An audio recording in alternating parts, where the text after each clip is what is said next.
சுப்ஹானல்லாஹ். அல்லாஹ்வுடைய தூதர் ஸல்லல்லாஹு அலைஹி வஸல்லம் சொன்னார்கள், அல்லாஹ் ரப்புல் ஆலமீன் இரவில் தன்னுடைய கரத்தை விரித்து வைத்திருக்கிறான். பகலில் அடியார்கள் செய்த பாவங்களை மன்னிப்பதற்காக. அல்லாஹ் பகலில் தன்னுடைய கரத்தை விரித்து வைத்திருக்கிறான், இரவில் அடியார்கள் செய்த பாவங்களை மன்னிப்பதற்காக. அல்லாஹ்வுடைய மன்னிப்பின் வாசல் எல்லா நேரமும் திறந்திருக்கும்.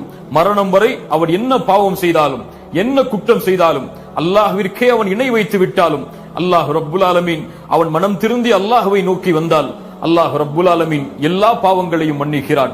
மனமுருகி அல்லாஹ்விடத்திலே மன்னிப்பை தேடுங்கள். இந்த கண்ணியம் மிகுந்த மாதத்தில் ஒருபோதும் உங்களுடைய பாவங்களின் எண்ணிக்கையின் கணக்கை வைத்து அல்லாஹ்விடமிருந்து தூரமாகி விடாதீர்கள். ஷைத்தானின் தூண்டுதலால் உள்ளத்தில் சந்தோஷத்தை கொண்டு மகிழ்ச்சி அடைந்து நிதானமடைந்து, என் ரப்பு என்னோடு இருக்கிறான், அவனுடைய அருள் என்னோடு இருக்கிறது, அவன் என்னை மன்னிப்பான், என்னை மன்னித்து அவனுடைய அடியார்களில் என்னையும் அல்லாஹ் ரப்புல் ஆலமீன் இணைப்பான் என்ற அல்லாஹ்வுடைய அருளில் நம்பிக்கை இழக்காமல் வாழுங்கள்.